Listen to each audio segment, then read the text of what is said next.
Assalamualaikum warahmatullahi wabarakatuh. Waalaikumsalam warahmatullahi wabarakatuh. Siapkan nak. Stain. Oh. Salim. Assalamualaikum warahmatullahi wabarakatuh. Waalaikumsalam warahmatullahi wabarakatuh. Yuk kita belajar, mari kita berdoa dimulai.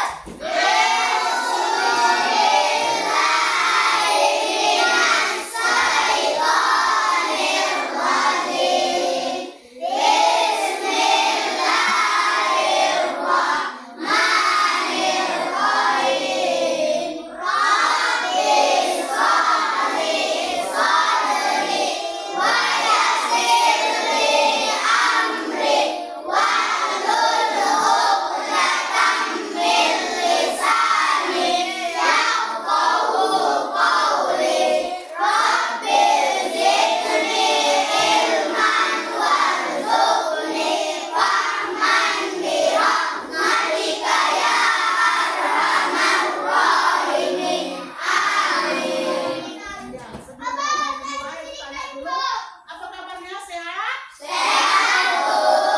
Sehat semua ya. Ibu lihat dulu absen kehadiran kita hari ini. Ya, pelajaran pendidikan agama Islam ya nak? Iya, Ada yang hadir? Ada Siapa hadir? Jadi sama Hafiz, Bu. Oh, Jenny dengan Hafiz. itu apa itu Jenny sama Hafiz keterangannya itu? Ada suratnya? Enggak, Bu. Oh, nggak ada suratnya? Enggak, Bu. Kemana dia? Enggak tahu, Bu. Merasa sakit, Bu. Oh, sakit. Nah, udah ada ini kembali ya. Coba buka dulu apa buku agamanya. Buka buku agama. Coba lihat, kita masuk bab 4 kan? Bab 4 materi kita ya. Buka bukunya. Buku paketnya buka. Buka. Sudah? Ya.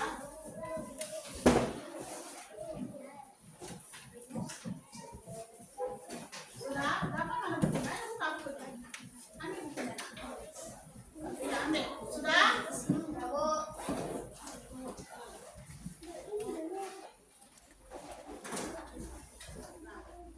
Minggu kemarin kan, Ibu sudah membahas tentang menyambut masa balik, iya kan? Sudah Ibu jelaskan apa-apa itu tanda-tanda balik. Ini kembali kita ulang materi kita pada bab 4 ini, yaitu menyambut usia balik. Menyambut usia balik. Tentu balik ini ada yang sudah pernah dengar kata balik? Siapa yang pernah dengar kata balik? Belum, Bu. Belum pernah dengar? Belum. Nggak pernah? Enggak, Bu. Nah, balik itu tandanya sudah memasuki mukallaf, artinya sudah dewasa. Dewasa artinya dalam syariat Islam dia sudah harus menunaikan kewajiban. 1, sholat. 2, puasa. 3, ada yang tahu? Hah? Ngaji, Bu. Beribadah, Bu. Apa yang pertama? Ada satu sholat sudah, berpuasa sudah. Apalagi? Quran, Bu. Iya, membaca Al-Quran termasuk ibadah. Maksud ibadah, apa lagi? Zikir, Bu. Berzikir, Bu. Kemudian apa? Menuntut ilmu. Kemudian berbakti kepada orang tua. Kalau dia sudah masuk usia balik. Nah, sebelum Ibu lanjutkan, Ibu mau jelaskan dulu apa itu tanda-tanda balik. Nah, minggu semalam kan udah kita baca, ya. Ini Ibu jelaskan kembali. Usia balik itu tandanya pertama, mandi basah atau mimpi basah. Bagi laki-laki khususnya yang banyak, mimpi basah bagi laki-laki, yaitu keluar air mandi. Jelaskan gimana mimpi basah itu keluar mandinya. Nah, kamu tidur malam, ya kan? Tidur malam, bangun tidur celananya udah basah. Ternyata di dalam tidur tadi dia bermimpi melakukan aktivitas yang membuat biologisnya atau nafsunya itu naik, sehingga sudah keluar maninya, maka wajib nanti mandi. Di sini sudah buat medianya, doa untuk yang wajib. Kedua, keluar darah haid. Darah haid untuk perempuan. Pernah haid dengan darah haid, nak? Pernah, Bu. Nah, tanya itu ada anak perempuan, anak putri. Siapa mudah haid di sini? Belum ada. Nah, berarti kamu belum balik. Keluar darah haid. Darah haid itu apa? Darah haid itu keluar dari dinding rahim seorang perempuan yang sudah dewasa.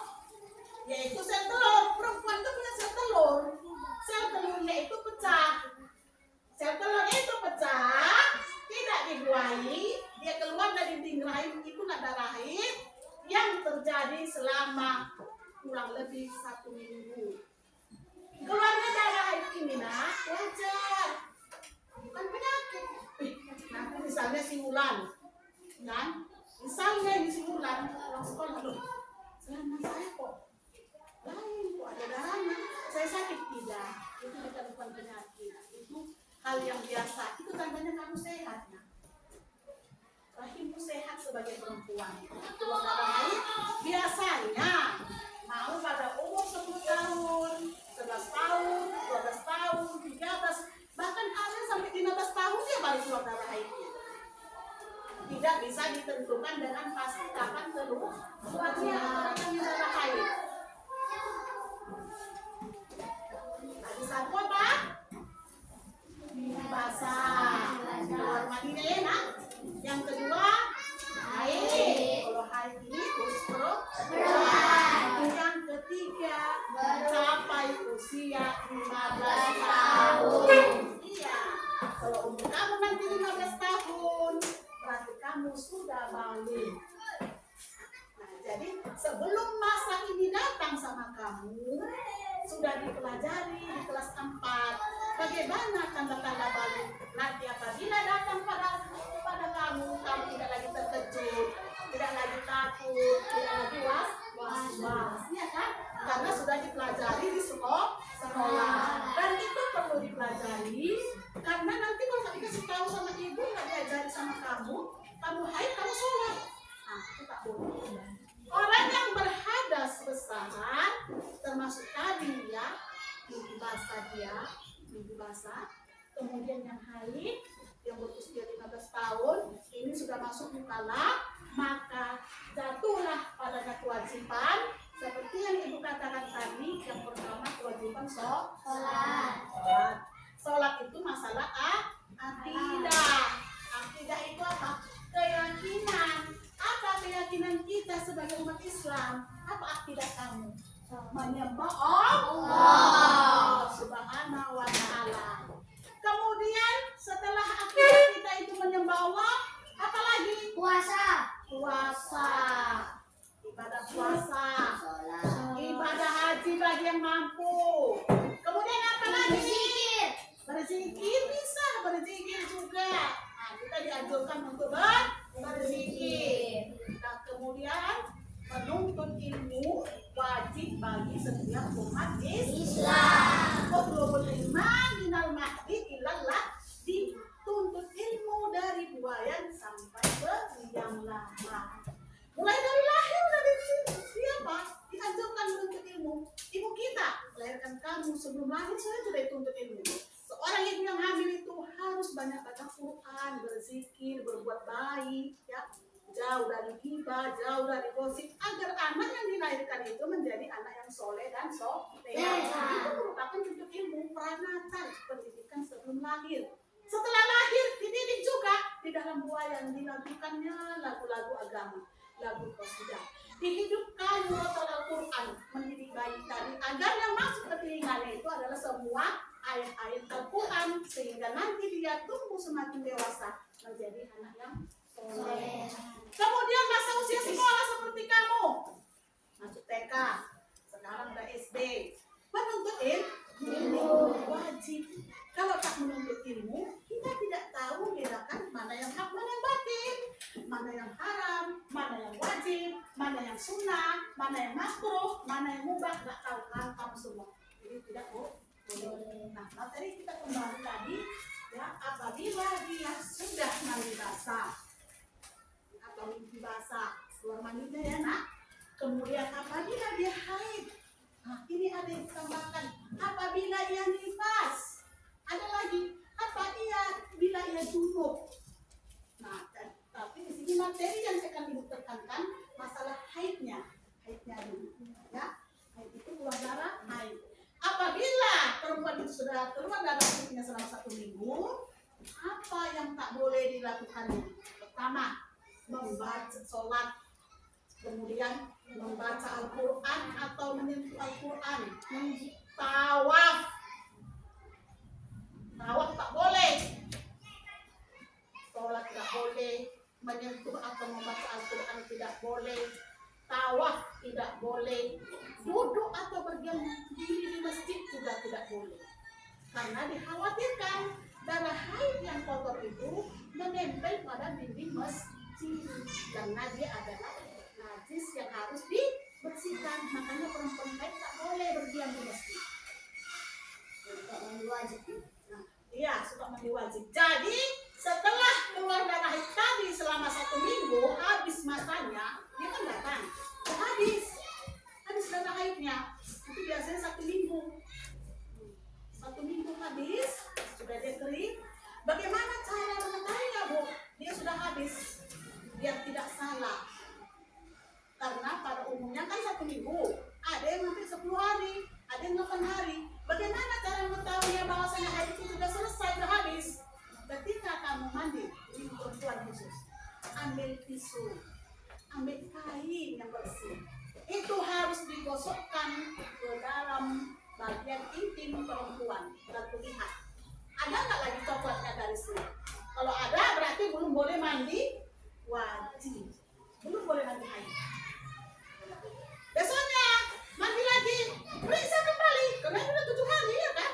Nah, 7 hari, periksa kembali, masih juga ada bercak coklatnya, tapi nggak merah loh Bu, karena di darah coklat itu sedikit-sedikit, belum bersih. Khusus bagi anak perempuan, anak putri, anak dengarkan baik-baik ya, berarti haidnya belum bersih. Jangan mandi. Maksudnya jangan mandi haid, mandi biasa mandi, jangan dulu pakai doa, mandi wajibnya. Sampai nanti kamu periksa ke alat vital kelamin kamu itu digosok, ini nggak boleh malu loh, baca agama malu-malu, nggak boleh malu, nanti malu nggak jadi, nggak tahu kamu, ibu harus jelaskan. Itu ambil kain digosok ke alat vital, gosok lihat, oh udah nggak ada, udah bersih, baru mandi wajib haid, namanya tuluslah birofil hadatin, haid difar dari ta'ala, sengaja aku mandi wajib haid karena Allah Ta'ala. Nggak hafal loh bahasa Arabnya, boleh nyebut bahasa Indonesia, boleh. Sengaja kata dulu, bismillahirrahmanirrahim, sengaja aku mandi wajib haid fardu atas bukan Allah Ta'ala. Boleh, sah. Sudah mandi, bagaimana tata caranya? Ini yang paling penting, tata caranya. Mandi wajib ini, baik yang haid, baik yang nifas, baik yang junub, tata caranya ada. Pertama, ada rukun mandi namanya. Rukun itu tak boleh ditinggalkan. Rukun tak boleh tinggal, sama dengan rukun puasa, rukun sholat 13 perkara. Rukun mandi berapa perkara? Rukun mandi ada 3 perkara. Yang pertama niat, harus ada niat mandinya. Mana niatnya? Saya haid. Nah ini niatnya. Nawaitu husna li waqtilha haidi fardalillahi ta'ala, sengaja aku mandi haid karena atas karena Allah Ta'ala, sengaja boleh. Itu niat. Yang kedua, rukun yang kedua, meratakan air ke seluruh tubuh, mulai dari ujung rambut sampai ke ujung kaki, harus rata airnya. Nah, semua rambut ini digosok semua, digosok-gosok semua rambut biar masuk airnya. Kumur-kumur, kemudian hidungnya dimasukkan air, bersihkan, di telinganya itu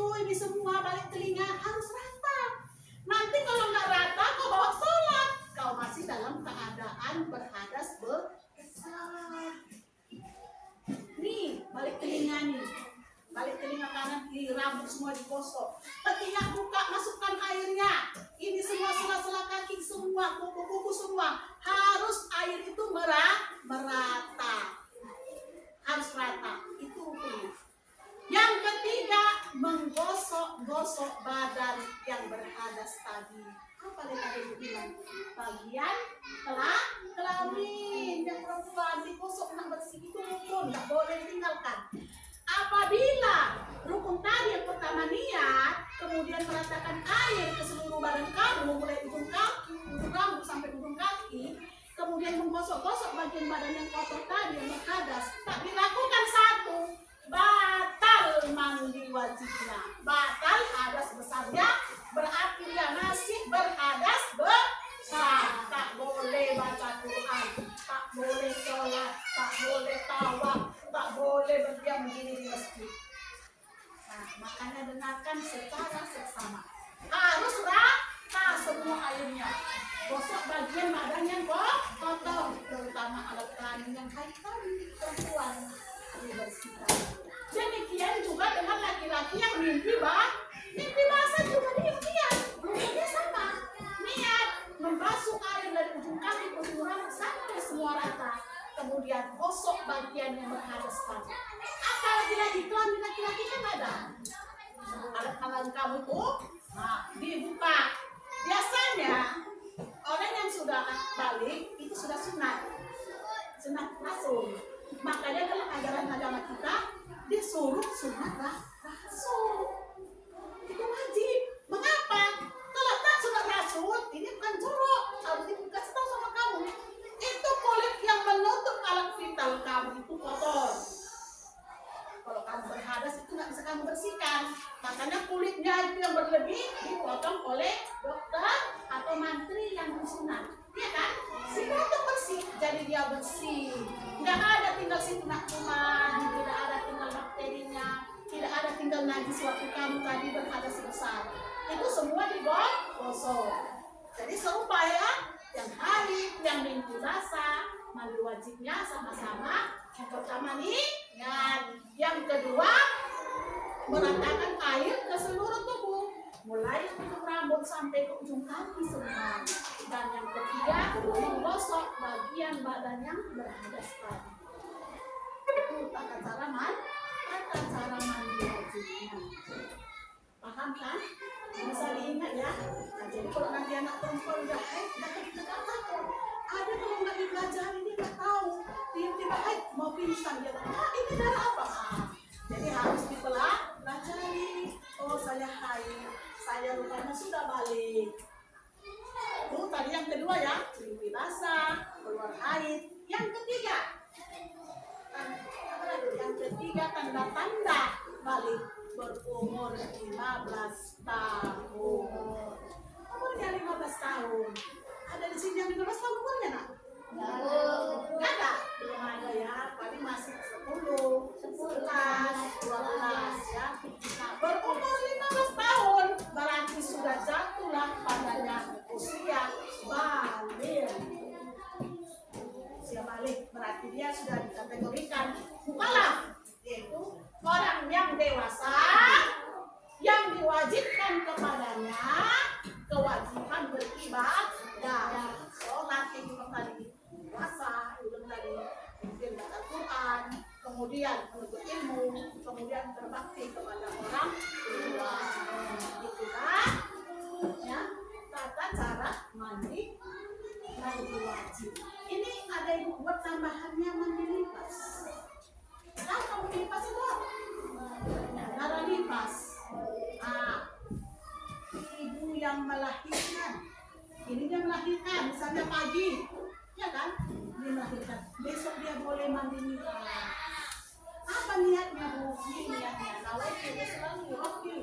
Dikasih fardhu sengaja aku mandi nifas, menghilangkan hadas besar, fardu atasku karena Allah Ta'ala. Jadi kalau kita bisa bahasa Arabnya, bahasa Indonesianya sama nah. Diterima Allah.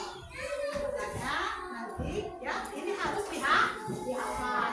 Baik yang niat untuk soal apa?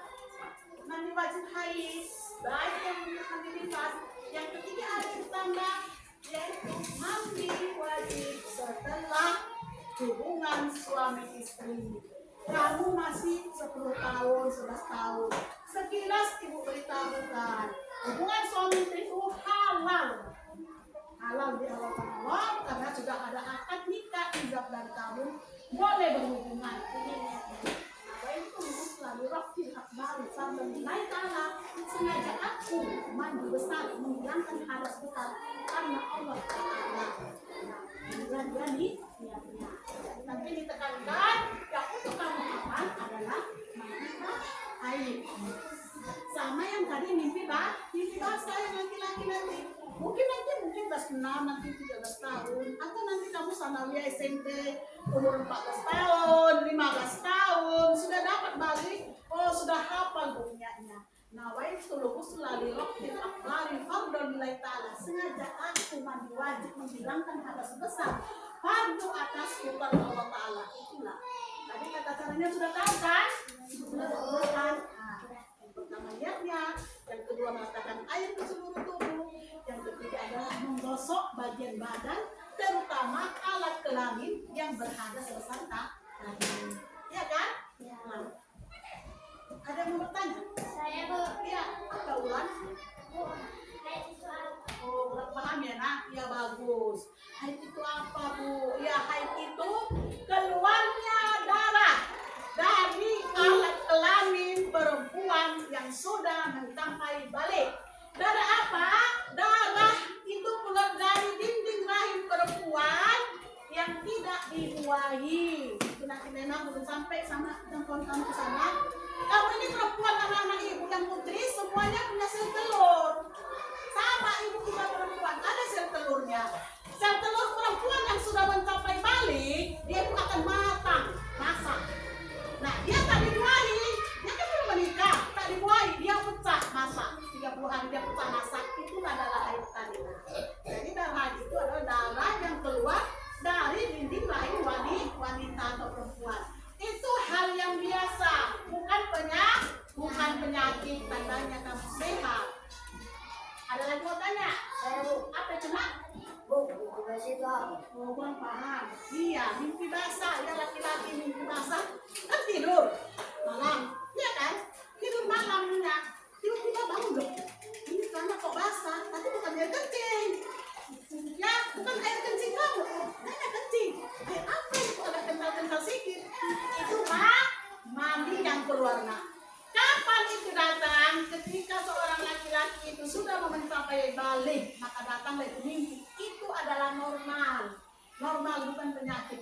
Dia mimpi, dalam mimpinya itu melakukan aktivitas yang menaikkan hasrat biologinya sehingga maninya keluar. Mani namanya air mani. Maka namanya mimpi basah disilakan. Maka wajib mandi wajib. Paham Bapak? Paham. Nah, kemudian mau tanya dulu. Kalau Bapak paham semua kan? Mau tanya, apalah tanda-tanda balik itu? Siapa yang bisa? Siapa yang bisa? Apa tanda-tanda orang itu sudah balik? Ada yang bisa? Tanda balik itu apa? Siapa yang bisa? Abraham, coba apa tanda balik? Nah, tanda orang sudah balik itu apa? Yang pertama apa?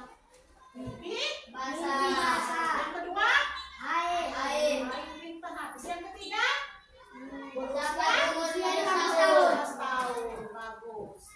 Kalau dia sudah ada haid, sudah mimpi basah berusia 15 tahun, pas haid, pas mimpi basah berarti ada besar, ya kan? Dia kotor, tak suci dia, tak boleh beribadah. Apa saja ibadah yang tak boleh dilakukan seseorang yang berhadas besar? Siapa bisa? Bagus anak ibu sini. Salat. Iya, sholat. Salat. Salat. Iya. Tilawah dan sujud syukur. 2 tawaf. Iya. 3 membaca Al-Quran, membawa Al-Quran, 4 berdiam di masjid. Cinta senangnya ibu. Ini. Bentar, berarti tadi disimak. Apa yang tak boleh dilakukan ketika sedang berhadas besar? Yang pertama cara pasti lebih senang ibu. Tawaf bu, sujud tilawah, sujud syukur, sujud sahwi. Ibadah haji itu kan tawaf nggak boleh. Membaca atau menyentuh Al-Quran. Kemudian apa, berdiam diri di masjid. Nah, sudah lengkap tadi menjelaskan semua kan nak? Sudah lengkap seperti itu. Ibu ambil intisarinya. Pelajaran kita hari ini tentang menyambut usia balik. Usia balik itu ditandai dengan 1, mimpi basah atau keluar mani bagi laki-laki. 2, haid khusus bagi anak perempuan, keluar dari dinding rahim darah haid yang menandakan bahwa ia sudah masuk balik. Yang ketiga, usianya sudah mencapai 15 tahun, tandanya dia sudah balik. Nah, ini yang ketiga. Yang kedua, mimpi basah dengan haid ada yang tak boleh dilakukannya. Yang pertama tadi sholat, kedua tawaf, melaksanakan ibadah haji, kemudian sujud tilawah, sujud syukur, masih dalam sholat itu, tilawah, sujud syukur, kemudian sujud sahwi tak boleh. Yang ketiga, membawa Al-Quran atau menyentuhnya tak boleh. Yang keempat, berdiam diri di masjid, itu tidak boleh dilakukan yang berhadas besar. Paham kan nak? Jadi dipelajarilah di rumah, dibaca kembali bukunya, dipahami. Ya, minggu depan kita masuk pelajaran kembali. Boleh tanya, boleh lagi tanya sama ibu mana yang kurang paham. Agar nanti masalah ini akidah kita agama ini bukan sembarangan. Semua ada aturan syariat Islam. Asal agar nanti tidak salah. Jangan nanti kamu sudah dewasa ayah-ayah, mama nggak pandai mandi wajib. Bahaya. Orang yang sedang hadas besar tidak mandi wajib bagaikan berjalan di atas bangkai. Kamu berjalan di atas bumi ini nak seperti bangkai, bumi itu tak terima karena kotor berhadas besar. Nah jadi ya, sudah tadi ibu sampaikan kesimpulan pelajaran kita bahwasanya orang yang berhadas besar itu tidak boleh sholat, tidak boleh sujud tilawah, tidak boleh tawaf, tidak boleh menyentuh membaca Al-Quran, dan tidak boleh berdiam diri di masjid. Nah ini kamu pahami dan kamu baca kembali di rumah ya, agar anak-anak ibu semua nanti yang laki-laki bisa jadi imam dalam rumah tangganya. Kemudian menjadi anak yang soleh dan soleha, ya kan? Ya kan? Yang mendoakan orang tua. Karena termasuk mukallaf itu adalah harus berbakti kepada orang tua, patuh sama orang tua, sayangi orang tua, hormati dia. Itu adat dan agama. Wajib berbakti kepada orang tua. Wajib, bukan cuma sholat kan wajib. Ya, mungkin ya, ini yang bisa ibu sampaikan dalam pelajaran kita bab 4 ini, yaitu dengan tema menyambut usia balik. Jadi, ya, terus ini nanti kan udah dicatat ya nak, udah dicatat dan dihafal. Nanti kita masuk minggu depan, ibu nanti mau satu-satu ibu kedepankan ini tentang masalah darah haid ya. Ini nanti yang pertama, haid nanti mau ibu tanya satu-satu, baik laki-laki, baik perempuan, ya.